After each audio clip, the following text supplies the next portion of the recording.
Are you? Oh, All right, man. So that's how we do it. wow. Oh, dude. And as always, man. Yeah. Oh, yeah. Yeah. Nice. That sponsor's coming. I'm not going. For sure, man. One day.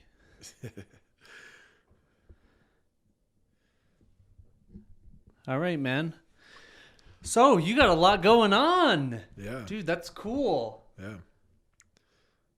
What was it? And it was just like a spark of inspiration that came to you for the big thing. Yeah. So writing a book, Yeah. Writing a book. starting a business, new business. Yeah. Starting a business. The book. Gosh, I get calls every week from real estate agents asking me to come look at something, right? Because they don't really know what's going on. A good friend of mine, David Munson, I'm sure you know him. He just told me the other day, he's like, man, my girls learn so much from you when you like come to these meetings, love things to look for. And I feel like I have so much knowledge as far as construction of like how people cover things up, right? Like how do we make this look like there's been no water damage or Really? yeah, like even shopping for a house myself, I was like, why is that random plant there? I'm like, oh, dude, the roof's got to be leaking above that. And then sure enough, the roof was leaking above it, And so people try to hide things. They try to cover it up and just ways to catch those things. Because honestly, home inspectors, like they have a little knowledge, but they usually take like a 10-hour class online or something to get certified, compared to somebody that's been in construction for years that I just recognize these things. So They're not that thorough? I thought they had to be like super thorough. Man, everything is a contract, right? So they just have their contracts written out, so nothing's their fault, and I don't blame With the them. inspector? Yeah. Another thing that people have to realize too is when you hire a home inspector, real estate agents aren't going to hire the inspector that catches everything if they're selling. You know what I mean? They want to pay for it. They want to sell the house. They want people to buy houses, and any house can be picked apart, right? So they want to hire the guy that's just going to catch a few little things, right? Like, hey, and they want you to catch big things too, because they don't want their clients to buy crappy houses. It's coming out wrong. It's just it's a used house, right? It's like when I was selling cars, that guy, he had $3,500 budget. We're looking at cars and he's like, dude, I want a discount because there's a scratch right here. And I'm like, what are you worried about that scratch for? There's a giant dent back here. It's a $3,500 car. Do you want it or not? Right, man. There's no guarantees with a $3,500 car. Right. It's the same thing with a house, except for you're spending $500,000, but no house is perfect. And there's no such thing as a perfect house. House maintenance is, you should be looking at probably at least 10 to 15K a year, as far as just like standard maintenance, lawn care. You might have to get your roof done. You might have to get siding done. Water heaters go out. All those things go out all of the time. That 15 to 18 year mark. And, once those things start going out on the same house, right, they kind of hit all at the same time. And people, instead of wanting to get it done, they want to sell their house. Put 15 grand into the house or sell the house, capitalize on the equity, and move on to a new house. Correct. And then try to cover up that 15 grand that it needs. Right. Because I'm trying to get top dollar for my house. I'm saying it's a 10 when it's a freaking 7. Right. And, it's not like there's a book out there that says, hey, when you buy it, like you don't go in school, you don't learn really about house purchasing, right? Like, it's not like you go there. I'm sure that lawyers do, if that's what they're going to school for is, contracts, stuff like that. Yeah. People in real estate, they go for contract or they learn a little bit about contracts, right? But I think that there's a lot of people out there that don't really understand owning a home. And there's a lot of people that live in homes that can't really afford to live in homes because of that monthly, it's like buying a used car, right? Like, let's say you lease a car, your lease payment's $400 a month. But if you bought a used car, it would be $300 a month. But then you also have to figure out $1,200 to $2,200 a year in car maintenance. It's the same thing with leasing a house, right? So if you're renting a house, you're not paying for that home's maintenance. So you're or the insurance, right, or the taxes. Exactly. Yeah, people don't understand the added costs of a house. Yeah. So like your house, like purchasing it might be $1,800, but if you were to rent it, it might be $2,500 a month, right?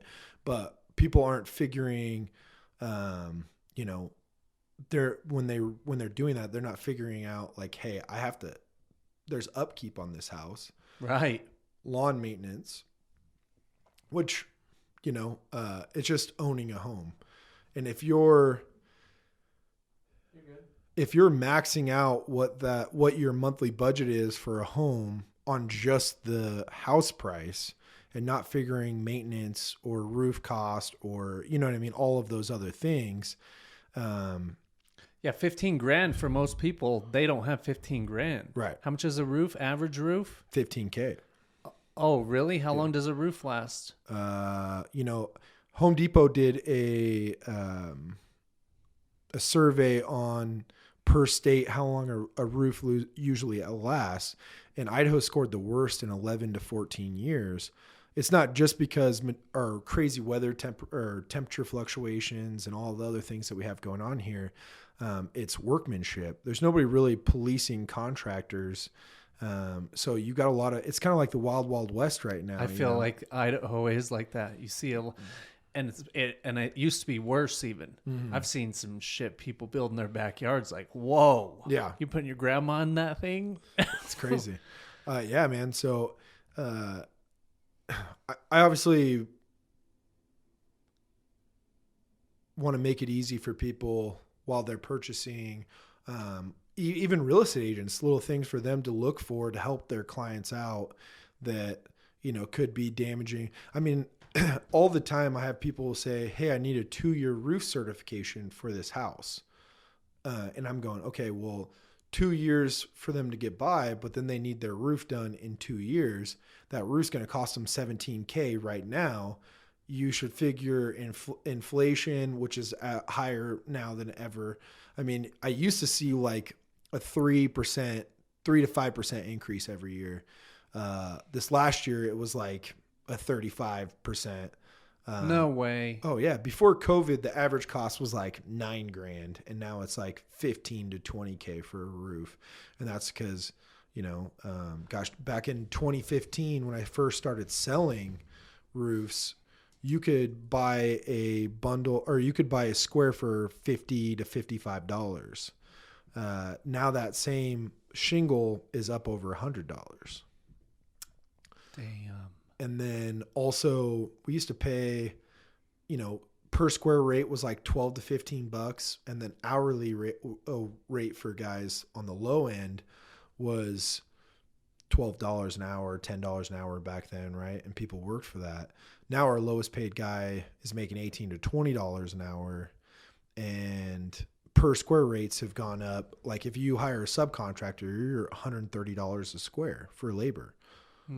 So, it's just all of it skyrocketed, right? And then taxes, all that stuff is going up. Having a building has gone up. An office manager now, instead of making $30,000, they're making $55,000. Buying a brand new truck, instead of it being, if you bought a fully loaded Denali back in 2015, it was $50K. Now that same truck's $125,000, Ay. So the cost of everything has gone up. Yeah. Oh my gosh, man. What with you being in real estate, especially in Boise, craziest market in the country. What do you think with all this inflation, stuff like that with the market? Well, I'm not like a expert on finances and stuff like that. But what I do know is prior to COVID, everyone was purchasing the construction I was doing on money that they had saved or money that they already had. So they were a lot of those deals were cash deals, paid up the deal. Right. And what now? Everything's a refinance on the house. I actually recently just had a customer refinance their house, remodel it. In that same amount of money, they built a custom Tacoma for $71,000 and then paid off their wife's car, all going into the house loan, at 3.5% instead of 7% or something like what the car dealership was going to put it at. Dang. But that's just debt. Yeah. Well, and they're also not understanding that you're going from a 5-year note to a 30-year note. So now 71 grand, you're paying 2.5. You'll pay way more than 7% on 5 years. Now you're throwing that on to a 30. But they just care about the monthly payment. Monthly payment's low. It's affordable. 30-year to pay off that Tacoma. It'll last 30 years. Yeah, but they're not going to have that for 30 years. They're going to want a new car. And the average person keeps their car for 4 years. The average person keeps their house for 7 years. Right. Mortgage, the death contract. Mm-hmm. Yeah, they've already done. This is proven like in the 70s, I think, or something like that, where exactly what you stated, the average homeowner stays in their house for 7 years. They already know it. Yeah. I'm sure they have data showing the cycle you're talking about. So that's why I like to know out of your mouth, because a realtor has a vested interest in the market. So they're always going to say it's a great market. Yeah. Another thing that a lot of people don't understand is when you get a roof done or new siding done, you have to hire a preferred contractor through that manufacturer on top of that to get any type of warranty, of right? Of course. And then, people don't do that? Oh, all the time. There's 850 contractors that do roofs in just the Treasure Valley. Wow. And gosh, man, I got to tell you, there might be 50 to 100 of those guys that are preferred contractors to the manufacturer that they sell. Right. Another thing, there's a lot of so, and on top of that though, they're selling these 50-year warranties, right? 50-year warranties. The contractor's selling it or the manufacturer to the contractor. But it's void so you can transfer it to one owner, and then that one owner, if they sell the house again. So at 14 years, the contractor's selling it to the client and selling it saying, hey, it's got a 50-year warranty, but they're not a preferred installer. They're selling it to sell the deal. Can they even do that? Yeah. And they're doing that. So they're saying, hey, buy ABC shingle. It's got a 50-year guarantee on it. They're like, okay, let's do it. 17 grand, not knowing they're not a preferred installer. So something happens to their roof. They go to the manufacturer. The manufacturer's like, hey, Bob, who did your roof, he's not a preferred installer. So let me break it down even further for you, because it's deeper than that, because it's not just the preferred contractor. Every manufacturer, if you use 3 products on the roof, so that's the shingle, the starter, and the ridge, you start out with a 10-year non-prorated warranty, right? And that non-prorated warranty isn't even 100%.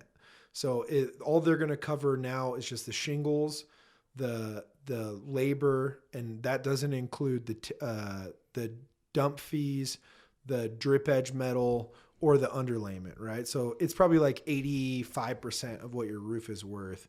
And then after that 10 years is up, now they just cover those materials until the 40, 50, whatever, 30, 40, 50 so there's years. Even a scale to their guarantee. Right. Oh my gosh. So you can purchase an extended warranty, right?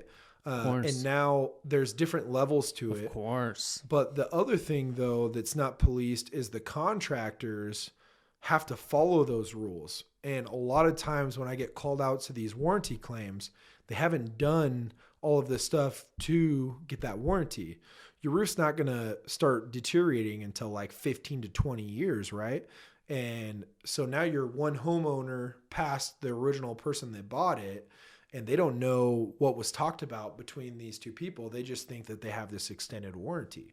What? Well, if they didn't do all of those things, the manufacturer is going to go, you don't have this extended warranty. What are you talking about? Or they're like, well, I have this proof of warranty. And they're like, oh, that's just our standard warranty. It starts prorating after 10 years. Yeah. But that contractor sold them this extended warranty, but then never... they didn't know how to transfer it, or they didn't know how to do any of this stuff Right. because they're not a preferred contractor. Oh. And there's preferred contractors that are doing those same things because they're selling the warranty, but to keep the roof price down, they're not doing the extra things to get that extended warranty, right? So like I could install a roof tomorrow, put 3 products on there, and it not leak for 10 years or have any issues for 10 years. We now move on to the next homeowner, right? Because every 7 years people sell their home. And the next homeowner is like, hey, when I bought this house, they said I had a 25-year non-prorated warranty. Well, let's see your warranty that they transferred in your name. Oh, well, we didn't transfer it into my name. Right. Well, there is no warranty. Right. You have 6 months to transfer it into the new homeowner's name. Dude. And every client that I have that's like, hey, I'm selling this house in the next couple of years, they always say, how do I transfer it? Well, just call our office manager and she'll transfer into the next homeowner's name. I've maybe gotten like 10 calls in the last... Oh, I bet it never happens. Yeah, 10 calls in the last 10 years of people actually transferring it into the next person's name. Yeah. But that because real they don't estate even agent know. takes that piece of Nobody paper. knows. Exactly. Nobody knows. Right. And you could tell them that information, right? But then 2 years later, when they sell their house, they're like, I think there was something I had to do. Right. The And- homeowner's not going to remember Yeah. that they had to do that. Totally. And it's not an intentional thing, Of course. right? But I mean, we're But also... you know that hack that people should know. Mhm. You got to put that on your TikTok. Yeah, well, I'm going to put it on my in my book. Right. And then basically I want to start a website that then pulls people into from my book to my website, and I'll have like educational moments on there, talk about stuff. Essentially, I mean, just all wanna, this we've just recorded. yeah. Essentially, I just want to grow into, consulting construction companies on how to educate clients, because there's a lot of construction companies that don't even know the things that I'm talking about right now, right? Yeah. I continued my education past just what I learned from Bob back in the day, right? Right. But a lot of guys learn from Bob, and that's all they It's have just- ever learned. And they just right. keep doing the The same shit thing. just keeps getting a shittier job, you know? Yeah. But they're also unhappy at what they do, right? Like a lot of those guys are like, "Oh, I hate roofing," but then they don't know anything else. So that's what they do. Right. Or I hate flooring, but it's an easy job, and you show up. Been doing it forever. Been doing it Use forever. my body. Yeah. That's my family. That's even where the shoes I was filling as a mechanic. My dad's a mechanic. I was a mechanic when I was 16 years old. All my uncles did hardwood floor, best hardwood floors, you know? Right. It's like, it's all they know, you know? Yeah. Can't get out of the matrix. Can't Yeah. get unplugged at that level. Mm-hmm. Yeah. So let me ask you something. 2022 talked about, the book, talked about this business venture you're looking into. Let's say, what's today? January, what? I think it's 4? 3. Okay, so imagine your life, 2023, January 3rd, 2023. If things went just the best that they possibly could with that venture, how much could you make? How much could you? Gosh, man. By this time next year. By this time next year, This- I'll probably be in the negative this time next year on that venture. Oh, really? Mm-hmm. I don't think it's going to be ready. I think it's going to take 2 years. I think it's going to be 2024. Oh, okay. So this year is really about focusing on the book, because you Yeah. don't really have anything to do to put that other thing together. Focus on the book. Really push that. Focus on getting a website done. Branding. I think that's going to be a huge part of the book /website. Right? Is make sure that, gosh, I don't know. I want it to pop, you know? Let me ask you this. Yeah. What is your cash flow goal for the next 12 months? What's a total amount you want to earn? 200 to 300K. All right. That'd change your life? No. What would change your life? I'd say probably when I hit that 6 to 10 million, somewhere in that range, that's when I'm gonna, look at living a simple life, but learning as much as I can. It's gonna be a shift in life, right? Like, I'm not going to continue to try to. There'll be investments. There'll be things that I'll be, pushing out, right? And I'll have residual income at that point. It's kind of the goal. What's a time frame to make that happen? The next 10 years. 10 years. 6 to 10 million in 10 years. And then I'm living in a different country, learning from masters all across the world. Masters of what? Everything. What specifically? Gosh, man, I have such a long list right now. I want to be a yoga master. I want to go to a Buddhist temple and not say a word for 2 months. Start with maybe 2 weeks and then, spend some time out, go back in, do another month, go back. You know what I mean? Just kind of back and forth. Because, gosh, I don't know if you've ever gone 24 hours without saying a word, but it's wild. Yeah, Christmas Day. Yeah. I didn't talk to a single person. Wow. How did that go? Great. How'd you feel afterwards? I didn't do it intentionally. Right. To me, Christmas over the last 17 years has been something I've been working on rewiring the cultural programming that I grew up following.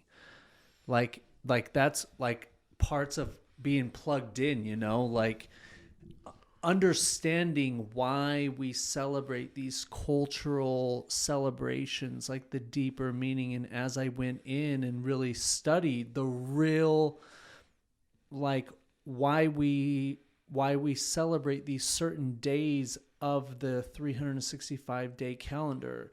And as I went deeper, it was so much deeper than what I grew up believing, Jesus, Santa Claus, presents, things like that, I really just started challenging it, because there's stories that we take on and we pass down generation to generation. You learn the things that you learn from the people that came before you, and you took it on faith, saying, oh, you must be an authority, so it must be true. But you at some point as a child, did you believe in Santa? No. Never? Well, I actually have a pretty funny story, but I set up a trap because I wanted to see Santa. And then At what age? I think I was in Germany, so that would have been 8 probably. But at 5, yeah. You believed in Santa Claus? Yeah. Okay, so at some point you found out that was a lie, that you were lied to. Right. So that's the matrix, are these lies. And so since I really started diving deep, I stopped. I don't celebrate Christmas.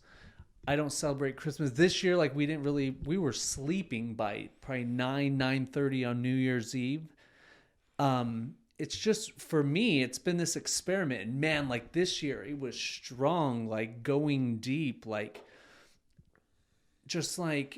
I don't know, man. Just what you're talking about, this silence, because I've also been studying the Bhagavad Gita, and man, it talks about some deep stuff, just about this game that we're playing, in this material world, and how these gurus and these yoga gurus that you're talking about, they've they can be in this world, but they also have access to other worlds through meditation, through yoga, asanas, through breathing techniques, things like that they're definitely making their way over to Western culture, but have been practiced in Eastern culture for hundreds, maybe thousands of years, you know?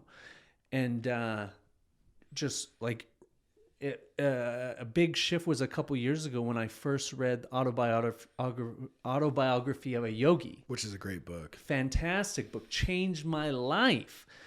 And then this Bhagavad Gita, it was interpreted by Paramahansa Yogananda. Yeah.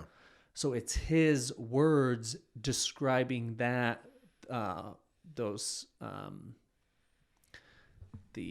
what do they call it? Studying the scripture. Yeah. It's just, it's wise words, you know, right. The Bible, the Torah. I mean, these are just wise books. And so they talk a lot about like renunciation. And part of renunciation is really looking at and renouncing even cultural beliefs or programs, paradigms, you know. Right. So you got to let all that go to kind of rise above, you know, or transcend.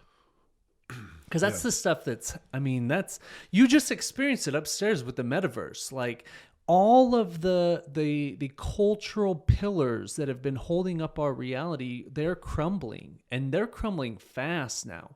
Politics, money, religion, sex, gender, like all of those stories that we've held so tightly to for so many hundreds and even thousands of years, like now they're just being overwhelmingly crumbled because we have things like the internet where it's free flowing information.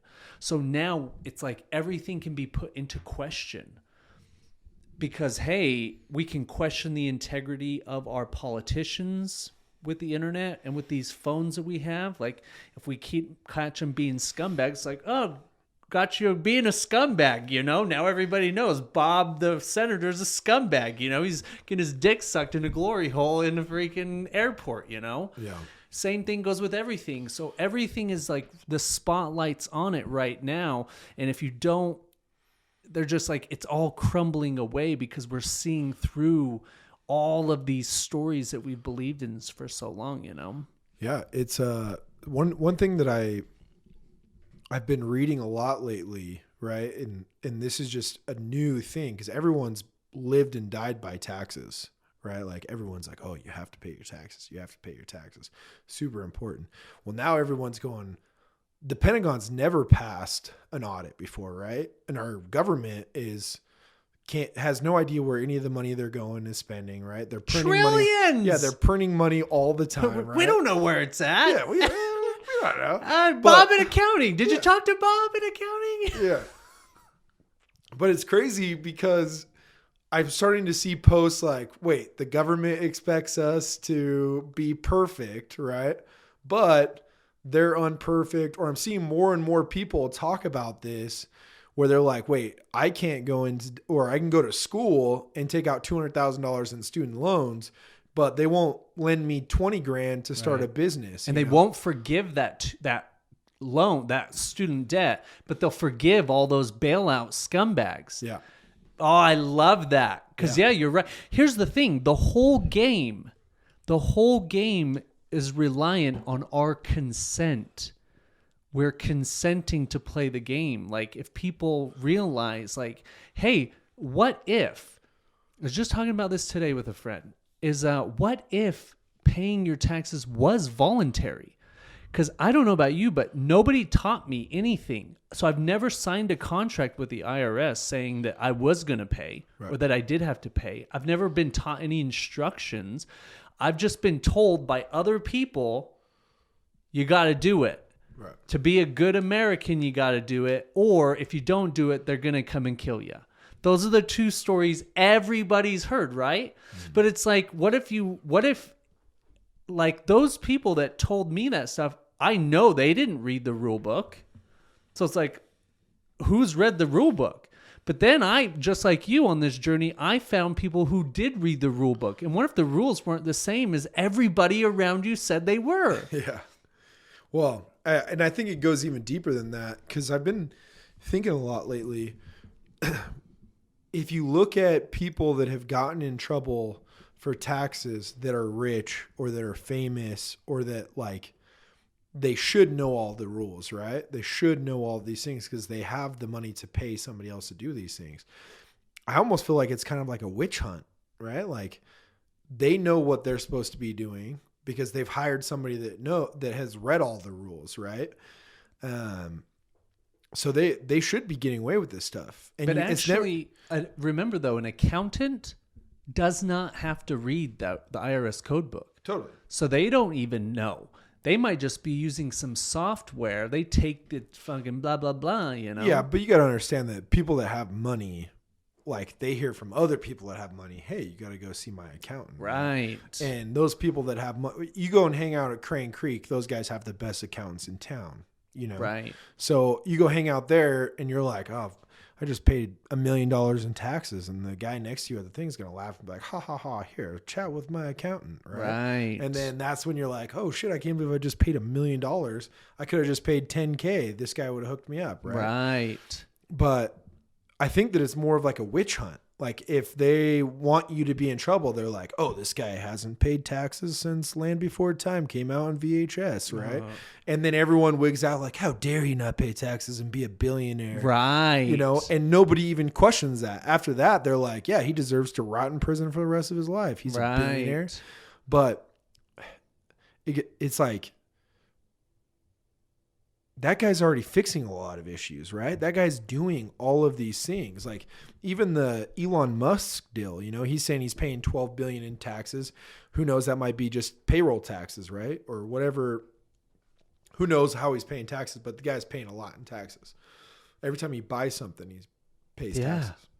But the guy pays more into society than all the people that bitch about. Well, and then if you think about it, how many employees does he have? Yeah. How many people make money off of these businesses that he has been smart enough to fix these problems in life? Yeah. And I started thinking about that, and then I started thinking about crypto.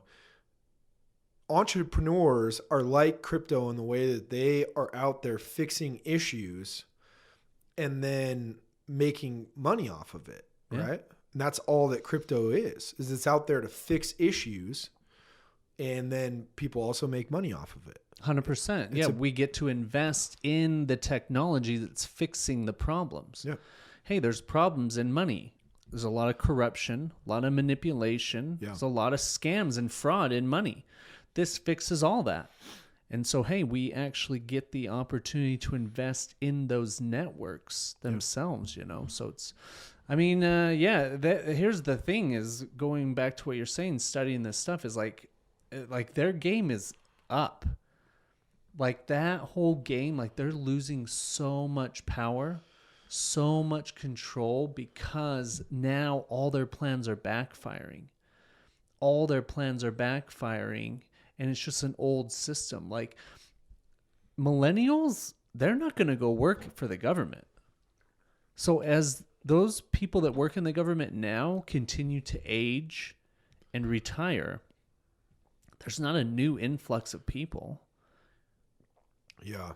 And the people that do go and work for them because they can't find a job somewhere else or, you know, it's a comfortable job, they don't ever like their job. Oh, no way. I was just actually thinking about that from my experience, having dealt with quite a bit of people in government as far as like clerks and stuff like that. They've traded a false sense of security, constant paycheck, benefits, retirement for any sort of fulfillment. Right. So they are like that would be a shitty job. That's why like even to like judges, like I always say like, hey, I respect what you do. Like I would never want to be a judge or anybody in that game. It's so stressful. It's so full of negative energy, you know? So it's like, I'm not here to make your life any harder. Like I respect it, you know? Cause it would just, Yeah, man. I mean, I've been in court a couple times, and most of the time when you sit those things, people don't need to go to jail. They need help. They need mental help, right? Whether it's drug addiction or, uh, you know, maybe their family life isn't good, or on a woman's side, the husband's abusive, and the husband's abusive because he doesn't have enough money, or he doesn't think he's good enough to go to work. Not saying that that's all right and that guy shouldn't. I don't know all the perfect answers, right? I just know that if you dig deep on any of these issues, a lot of them aren't coming from actual evil, right? It's just mental illness. Yeah, and you're right. Like people not getting support that they need. Right. Or not knowing what to do, or not or knowing even wanting it. Yeah. Like how many of those people that are DUIs or any of that stuff that like they don't even know, they don't even want the help. They don't even know that they need help or anything like that, Yeah, it's wild. But yeah, I mean, it's going to be exciting to see what comes in the future, right? Because more and more people are waking up. More and more people are posting things about how bad the food is that they get fed, or it's just, you see it every single day, which I think is a beautiful thing, more and more it has to get worse before it gets better. Right. Because it has to get worse for the people that haven't woke up yet. That's what the worst is. The worst, figuratively, for anybody, it's just like, it's life. It is life trying to stimulate you to take your life to the next level, That's what any hardship is all about. Just, hey, it's time to grow. It's time to change. It's time to get your shit together, or this is the pain you're going to receive. Yeah.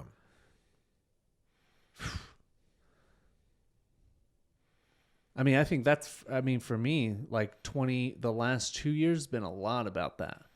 A lot about going into the closet and like, what are things that I need to fix? Like where are areas or people that I need to heal, forgive, ask for forgiveness, like go through all that stuff.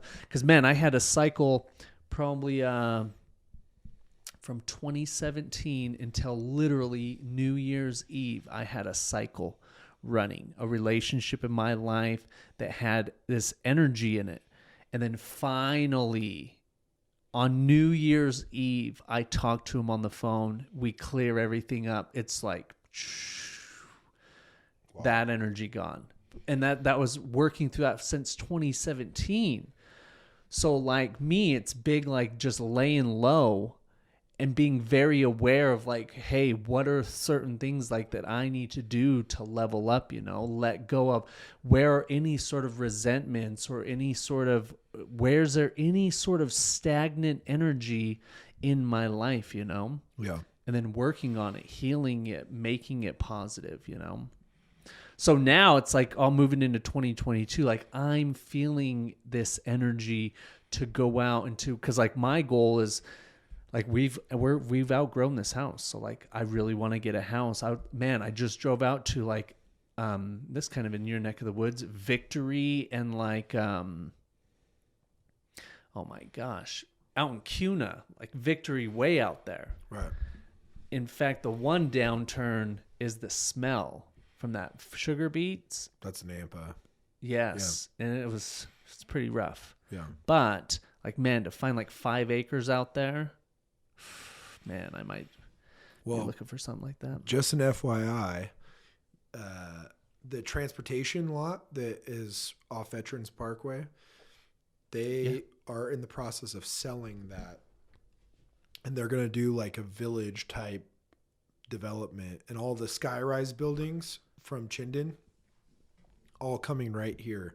So this is about to be big money. Big money. Yeah. Big. Yeah, next 10 years, this place is going to quadruple everything. Yeah. Because that's been another thing I've been thinking about You got to start. Airbnb in this. Yeah, you got to start hitting the city planning meetings and stuff like that because so much information is out there. How often do you go to that? I go to a lot of them. You do? Yeah. Really? Mm-hmm.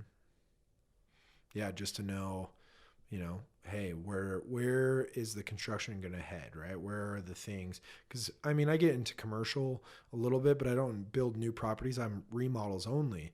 But where are the people going to have the money to do these remodels? This area is about to be a big area where, people are going to come in, start buying properties and spending money to make the houses nicer. Unless in 2022, we go into a hyperinflation. Mm-hmm. If we go into a hyperinflation, that will fucking change everything. Yeah. Well, another thing that I like to think about too is the country's been through some bad shit, right? Every country has. But eventually it's going to pop back. So even all these developers are coming in and buying these big properties right now. And, they still have all of these plans to do these things. So it might go on hold, but eventually they'll come in and... Of course. They can sit on some for 30 years. Right. Yeah, of course. Yeah. But by them even putting that on hold, like if that happens, like that will be the catalyst for a lot of change. A lot of change. Like, cause it's already, they can't stop the inflation now. You can't, because they can't stop printing the money. Right. So now, like, if they start raising interest rates and things like that, like 2022 is going to be an interesting year. Because the people that, it's not the government. Remember, the government does not print the money. Right. It's a private company. So they're the ones printing the money. So now it's out of control. They have to continue to. I just saw another thing, $1,400 stimulus. So another thing is, I really don't keep track at all, but has anybody gotten in trouble for the mandate, like not adhering to it? Like businesses? Yeah. They have? Yeah. Like big business? Fines. I think it depends. I don't know. I know that there's a lot of states that are, like the governors are issuing deals saying that, hey, we're not going to follow these mandates. You're good. No, I've even heard that say like Idaho said they were going to sue. Yeah, they're suing. Yeah, Florida, the Biden administration. Yeah, yep. Texas. That's what. So Texas actually took it to. Texas took it to a grand juror or whatever. Supreme Court, and so Biden, it's been put on hold basically. But all of their threats, you'll notice, is because the game is a charade. Like all of their threats now, you'll see that they don't follow through on them because they can't. Right.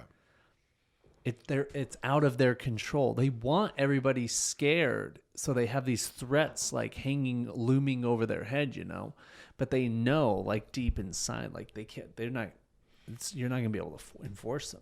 If you do, then there really will. Then you're just going to exacerbate things.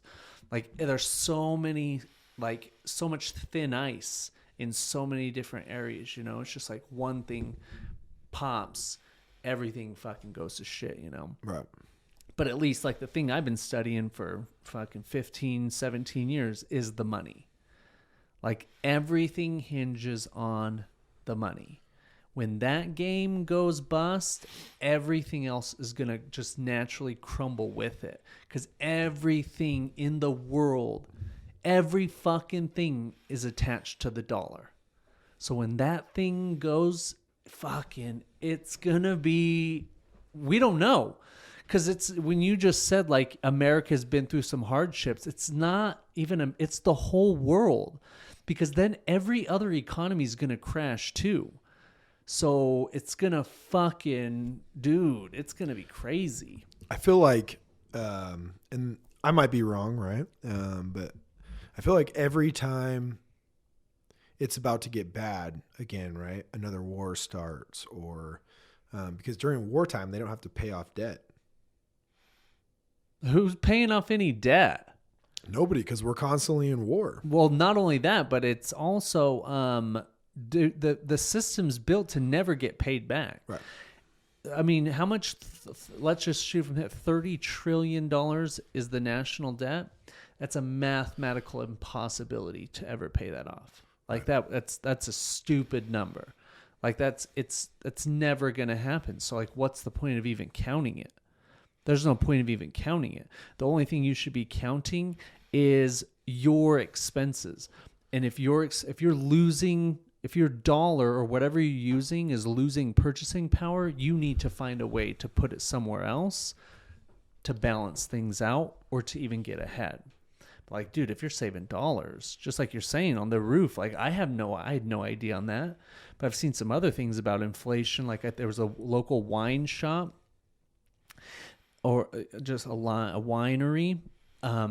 They took their entire supply chain apart and like showed it to you, a pallet, bottles, corks, dude, and showing like pallets up 300%, like bottles up 150%, like dude.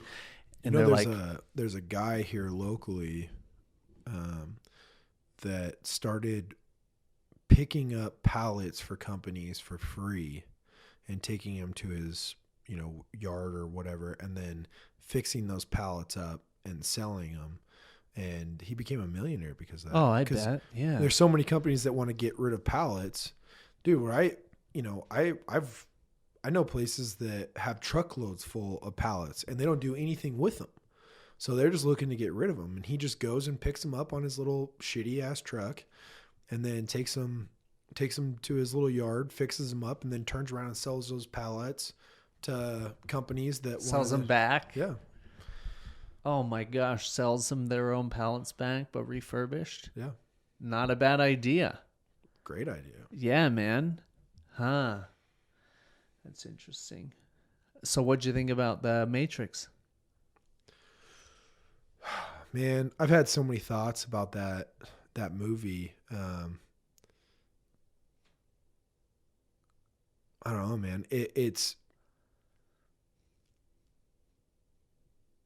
almost like, did you ever get unplugged, right? Like, I don't know if now they're using something that was supposed to unplug us to plug us back in, just from like what I saw, if that makes sense. Because it's they almost like made it seem inviting to be plugged in, right? Like they almost made it seem, the last couple versions, it was like, hey, I would rather die than be plugged in. Right. And now they're saying, yes, I felt the same thing. It's like, it's cool to be plugged in. Yeah. Like, yes, whoa. Yeah. Right. It's cool to be plugged in. And also, at the end, and here's the thing, like the caveat is I'm all about equality. Right. But at the end, like it felt a lot of like girl power. In fact, and like that was like a side road off of the whole story. It was like the story was all about Trinity. It's all about feminine energy, freeing the woman, freeing the feminine energy. Then at the end, like the masculine or the male character didn't know how to fly. She saved the day. And that's been a big part. Remember, the original Matrix was 1999. Right. So that's 21, 22 years ago. So in that, since the original one came out, like we've had and that's why I'm saying like I'm all about the feminine energy coming up and breaking out, because like I don't think anybody should ever be like put down or enslaved or not treated right. But I also think there's like just like any big wave, like it comes up, crashes, and comes down. We're probably right now seeing like the peak of like what happened now is the feminine energy has gone way out of control, where it's out of balance. It's toxic feminine. The pendulum always overswings. Right. So now we're seeing it right now in all the zeitgeist, in all of our culture, in the movies, like the Wonder Woman movies, like I thought there was another one in my mind talking a lot about these things, and yeah, it's in the cultural zeitgeist, but I look at it as like, what's the matrix? This matrix is telling us what the collective consciousness is doing and also what our own individual consciousness is creating. So like in movies, like we can see, and you hit the nail on the head, like the culture right now is trying to keep us plugged in because people are unplugging so fast that like the sorcerers that cast the spells on us through movies and media, they are the dying breed, and so they see that, and so that more than ever they are just really trying to put these programs in, you know. And because of how unplugged you've become, now you're seeing those messages, you know, because how many people sitting in that theater didn't see that, you know? Yeah. I think that COVID was almost like a reset, right? Like it was almost like, let's take a break from this. It's like unplugging your computer for 15 seconds or 20 seconds, right? Yeah. They unplugged to reset, right? Like nature started doing better.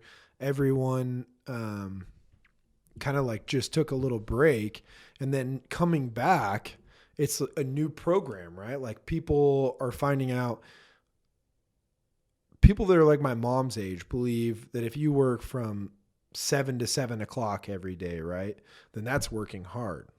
But some of them can't accomplish what somebody like you or I can do in 2 hours. Right. In that 12 hours. Right. Then what am I supposed to do with the rest of my day? Exactly.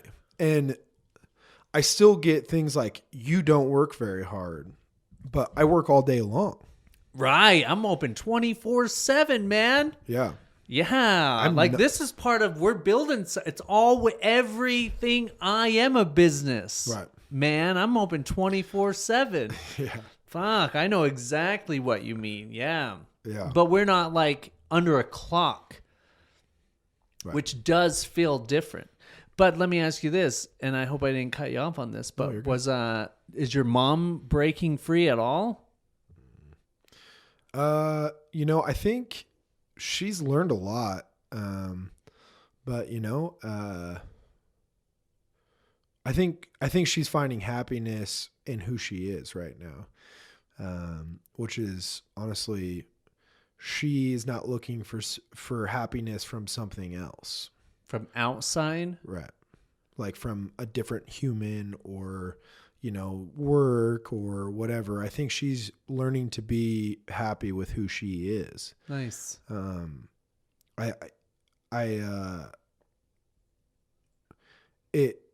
story is a crazy story, right? She's been, married twice. 98, she started in the trucking industry, and now she's the sales manager for three locations for the company she works for. That's crazy, right? Yeah. You go from $12 an hour to, a $20,000 Christmas bonus, right? Like, she's worked really hard to get to the point where she's at. She's super happy, but I think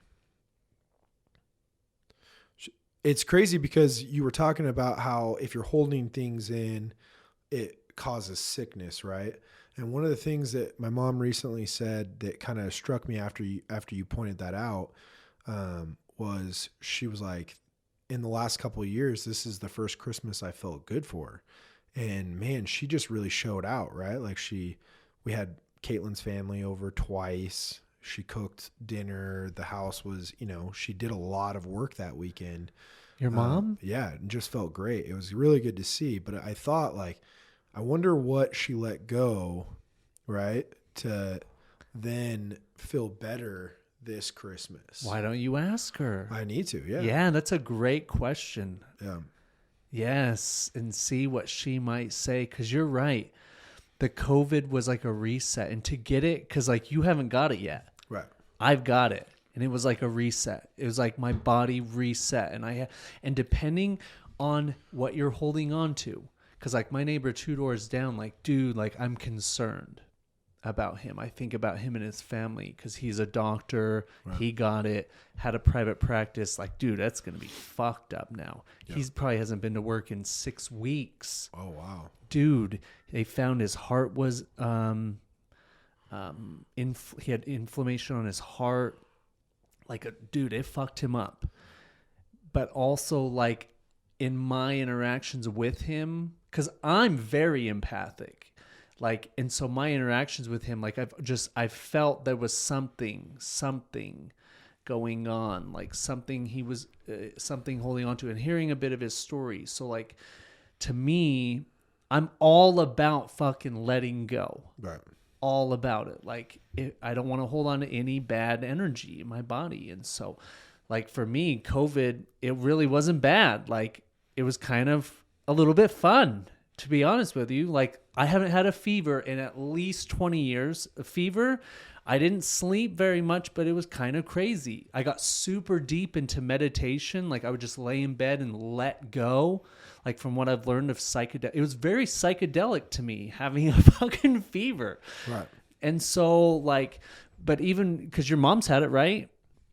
So she went through it, and like, yeah, over the last 2 years, I'm sure that like, and I would be very curious to know like what she has let go of that to bring and allow so much joy forth, you know, because that's the best. Like that's what life's about, is about joy and love and appreciation, not fucking stress and worry and anger and drama and trauma, you know? Yeah. Ugh. Well, I don't know, man. It's crazy because there's been a shift, right? And we were just talking about this, and I was thinking about while you were chatting up, but there's businesses now. Everyone's working from home, right? Everyone's working from home. They have an office, but it's back and forth. Companies are finding out they're making just as much money by staying open less time, right? So Walmart closes at midnight now. All of these companies are closing sooner because they're having a hard time finding people to work for them because everyone's finding ways to make more money. Wow, yeah. So it also stimulated people to, like you said, is find different ways to make life happen. Yeah. Wow, that's great. I mean, it had a bunch of people had to start side hustles because they couldn't work at these corporations. Right. I mean, I went to Walmart a couple days ago to buy groceries, and everything is self-scanning now. Yeah, man. And there was maybe 2 people that I saw working there, whereas back in the day when you used to go there, every aisle was packed, people working, and then even in the self-checkout there was like 4 people working in the self-checkout. Right. Yeah, I mean, it's all changing. Yeah. I mean, I'm telling you, 10 years. In 10 years, no cars. Like, dude, we won't have cars. Yeah. I can't imagine, at least. And if you did, like, you would like, for you, let's say, because I think we've talked about this, like, you might not necessarily be replaced, salespeople. And so if you're not, within 10 years, it'd all be like Uber type thing. Mm-hmm. But they'd be robotic cars. Yeah. Well, have you ever been to CarMax? Once, but it was to try to sell a car. Okay. So CarMax does it differently than most dealerships. You can't go through their lot without getting pre-qualified. So they're going to pre-qualify you, and then they're going to show you what cars you can buy. Yeah, that fits your budget. Yeah, of what you're like, what you want, right? Yeah. Oh, you want a truck? Well, these are the 3 trucks you qualify for on our lot. Right. Don't like that. Here's what we have in our nationwide inventory. Right. That we can get to you. Yeah. Do they do well? I think they do. Yeah, I think they do well.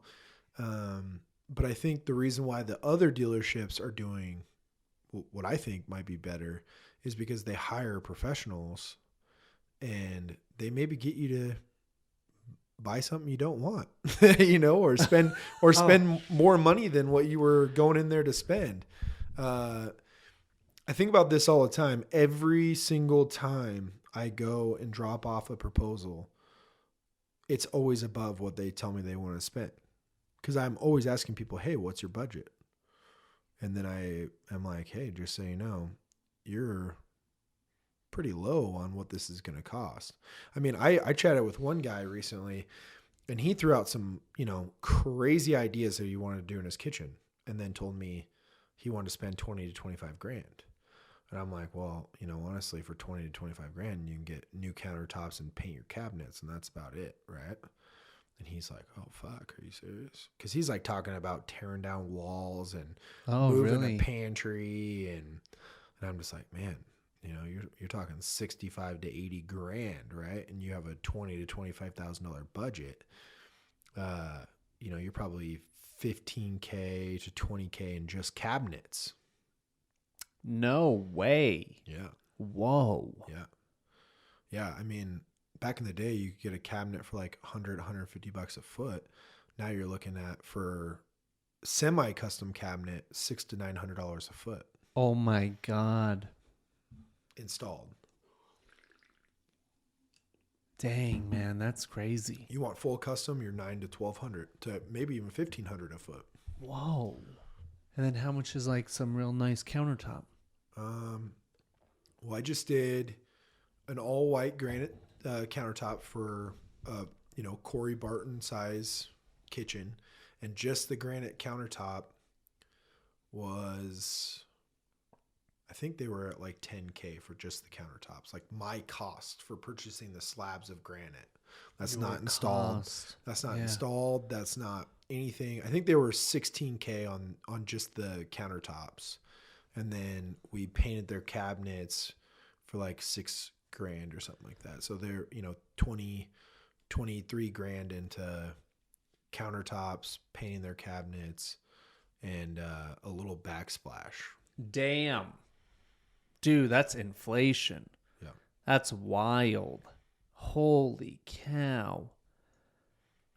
Yeah, so people are thinking their budget is based on 15 years ago. Which, not even 15 years ago, 2 years ago. Oh, so it's hiked 300%. That guy, that guy was like 15 years ago, that 20 to 25K, right? Yeah. But I get those calls all the time, and then I'm just like, hey, if you want to get closer to that budget with what you want, you need to find like a guy named Larry that fucking works out of a truck. Larry. Nice, dude. Yeah, Uncle Larry. Yeah. Yeah, man. No guarantees. No guarantees. He's gonna work. He's gonna work for 2 weeks and make $1,500 because he only wants to make $3 grand in a month. Oh yeah, so he'll do it for whatever. Yeah. Oh man, there's a lot, and because it's the Wild West, there's nobody costs him $450 to start a business. He probably isn't insured properly, right? And but you'll get it done, and that's a lot of work that's done here. Do you need a contractor's license? You just need a business license. Just need a business license to become a contractor. Mm-hmm. Oh my God! Like they don't have a school you have to go to. No. Whoa! You don't even have to You don't have to know the code between studs. No. I mean, if you work in Colorado to do general construction, you have anything, right? Yeah, if you want to be Utah. Roofer, if you want to be a roofer, if you want to do siding, you have to pass a general knowledge construction test and a business test. I would think so. Yeah. But not here. Not here. You can fucking breathe. You got it. You got $400 and you can breathe. I don't care that you're missing an arm, but you can breathe. $400. Get out there, but you're gonna do big things. Yeah. You're gonna do big things, Larry. I can tell. My God, no way. Yeah. And you're a contractor. You're a Corey Barton, whatever. Barton. Well, and then you got to realize that we need that in this area, though, because the Wild West. Yeah, because a a lot of people that are moving here that have the money to hire good contractors, right? But there's a lot of people that have lived in this area for a long, long time that don't have the money. So, it vets its way, right? Like, when I've even had close friends of mine that are like, hey, I just saved $15K by going with this guy. Larry. Yeah. Yes. And then at the end of the job, they're like, I don't care how much it costs. Help me. Right. People don't understand you get what you pay for in life. Right. Yeah. If you hire Larry, fucking countertops aren't level, chipped or something. You're going to get a countertop coating. Right. You're not getting new countertops. We'll coat this up for you real nice. You're going to get painted cabinets not done right. Right. Right. He's not gonna take the time to Paint pull the boxes. strips on them, Yeah, he's painting with a brush. He's gonna brush that shit. Oh my god. No prep work, Yeah. But hey, at the end of it, for a couple of years, it's gonna look great. And honestly, there's a lot of people that need that in this town, right? There's a lot of people that need that because they don't have the money to actually get it done right. So I'm happy that's where we're at, right? Because I love working with the people that can afford it, and the people that can't, I'm like, hey, I'm not your guy, but you need to find yourself a Bob or a Larry, and right. that guy's gonna be booked out. He's his tax person. He's his office manager. He's he probably has one guy that helps him do work here and there, if the guy's on a bender or not, And honestly, he might go on a bender on you and disappear. Yeah. For Oh my 2 weeks. gosh. Can you imagine that? But that's what you can afford. Right. Yeah, you get what you pay for. You're gonna have someone on a fucking bender. Yeah. Doing freaking acid in your kitchen. Dude, because I tell people these things, right? It's not like it's not like I hold back on this at all. I'm just like, hey, right. This is what you need. I'm actually trying to help you realize. Yeah. I'm trying to save you money. Right. Yeah, Larry might come up missing. Yeah. But, with your budget, that's where you need to be at, right? But the phone calls I get from these people, like, hey, Ken, you were fucking right. Some people are prideful, and I don't know if maybe they had the best experience ever, right? But, I never heard from them. But I do have quite a few people that call me and they're like, man, you kind of told me what I was going to get. And after they got it done, they call you? Or they're stuck in the middle of it, right? Like this one guy called me. He wanted the job to start. He's like, I need this process started in a month. And I'm like, listen, it's going to take us a month to work through our architect for a job like this, right? He's like, I don't want to bring in an architect. I want to save that money. I drew it on a piece of paper and this is what I want. And I'm like, all right, well, you're not going to get through city. You're not going to get through any permitting, right? You can't just draw something on a napkin and expect them to pass anything like that. I don't want to go through permitting. I don't want to do any of that stuff. And I'm like, man, I just don't think I'm the right contractor for you, because I don't do anything that's guessing, and I don't do anything that if you go to sell this house is going to I don't ever plan on selling this house. I'm going to live here for the rest of my life.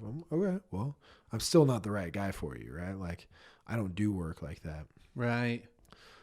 2 months later, get a phone call. Oh, you were so right, blah, blah, blah. I need you to come take a look at my place. Dude, I get out there and this guy is missing a fourth of his house. Just, missing a fourth of his house. Nothing's been done. It's covered in plastic wrap. Winter's coming. Oh, no way. Yeah, this was in December. And he's like, I'll pay you whatever if you can start in January. And I'm like, listen, man, we are booked out until like April of next year. There's no way I can, I've already told people. And I'm like, and then on top of that, he's also saying, well, I only need you to do the framing, and I've already got a plumber, and I've already got this. Even after he... And I'm like, dude, I'm telling you right now, I only take on full projects. So I'm not going to be your guy on this, but I'll send you some contacts of some people that might be able to help you out. So I sent him a couple contacts of, some good guys, but the guy's still never going to get what he wants, right? It's never going to be Right. perfect. Right. Because he's patching it together with all this stuff. You got a team. Well, and then not only is he patching it together, but how do I explain this? He's not going through permitting. He's not having an architect plan or put it up. They went to school for this, and he's never built a house or done a remodel. And he's trying to GC his own job. Right. And the problem with working with people like that is they'll say, hey, my plumber's going to be here this day. I need your concrete guy here this day, right? And then you call them. They're like, oh, well, you know, the plumber's a little backed up. I'll call you when the plumber comes. And then they call you 2 months later and they're like, hey, do you got a plumber? I've had like 3 guys that I've had on schedule and they all bailed because people that are subcontractors work with people that they're comfortable with. Right. And one of my subcontractors or one of the people I work with might not have a job when they're talking to you for 7 hours, right? And they're freaking out. And then all of a sudden the people that pay them, right, are going, hey, I got some work for you. And they're going to put that person ahead of a guy that just wants one job done. Right. And you got to take care of your people. Right. Yeah. Exactly. And there's a lot of people that think that what I do is easy, right? Think being a general contractor is an easy thing to do. And that's why there's a lot of brand new general contractors popping up, you know? Really? Oh yeah. Every day. And then the thing that scares me the most is the national companies that are moving here, because what's going to happen is they're going to spend all this money on marketing. They're going to do a bunch of shit for free or on the low. I mean, I don't know the company names, but I hear things from like our supplier, like, oh, you know, something brothers just moved in and, you know, they did $100 million nationally last year, you know, and then what they do is they come in and they put it in. I mean, we could probably log on right now and see there's like 4 companies that are coming in that are national companies. And then they hire an office manager, a sales manager, you know, a guy that runs it. Right. And then they give them financial support for marketing and doing all of these things. And because they already have a Google presence, they're going to jump to the front of the list. And then you mean to do like whole developments? No, to do just do remodels on commercial or residential properties. There are nationwide companies coming in that do rehabs. Right. Because refurbish. In certain areas in Idaho, and they're moving into those areas, people's cash flow that they have is currently higher than any other states right now in Idaho. Oh, really? Little patches in Meridian, Idaho, like that Linder and Chinden, that little area, there's just so much expendable cash in those areas because you have people moving in from California or Washington and selling their place for a couple $1 million and then offering $40K above what the house is worth here. Especially if they bought a couple years ago. Yeah. And so then they're doing that. They're buying these places here and then they're buying golf carts. Right. And they don't want to leave that 3 to 4 mile radius around their house. So these developers are putting in these awesome areas that have the best restaurants, a golf course, you know, all of these things in these areas. And then people don't want to go downtown, right, and get drunk and then drive all the way out to Meridian or take an Uber all the way out to Meridian. So what do? Instead, they drive their golf course or their golf cart down the street and get drunk at their little local place. And then at the end of the night, they drive their golf cart home. Right. And that's kind of where society is heading. That's interesting. Mm-hmm. Or at least that's where Boise. Right. Well, Meridian, right, Eagle, all those places. I mean, if you think about it, Meridian is like if you were to put a restaurant on Victory and Eagle Road, people that live in Banbury and places like that down Eagle, even if you're from the village, they're not going to that. They're not going to go there. No way. Yeah, there's no way in hell. You have a better chance at getting them to Linder and Chinden from Banbury than you do. Oh, for sure you do. Yeah. Yeah, that's interesting to think about. Yeah. Yeah, no one's going to Eagle and Victory Right. to party. From Eagle and McMillan because Eagle Road Yeah, sucks. no way. Yeah. Yeah. And because, yeah, all those places have already popped up that take in, like, the Village. No one's going to go.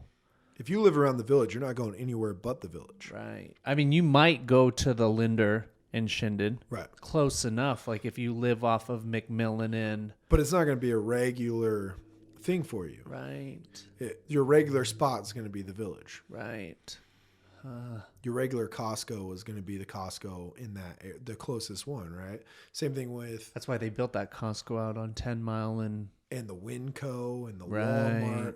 Stay right here. If you're on Linder and like that Chinden McMillan area, or even the 10 Mile and McMillan and Chinden area, it's because I go to Rock Harbor down there, Rock Harbor Church. It's a pain in the ass to get past that Walmart. Get past it going what way? West? North. Really? Yeah, because I'm coming from south. Yeah. You and headed then north. Headed north. Wow. Because it's only, what, one lane? Yeah, on both sides. Yeah, one lane. On both sides. Right. Yeah. Yeah, they don't have the infrastructure set up here yet. Oh, how many people go to that church? A lot? Well, and city planning's talking about putting an overpass 10 Mile. Yeah. An overpass? 10 Mile and what?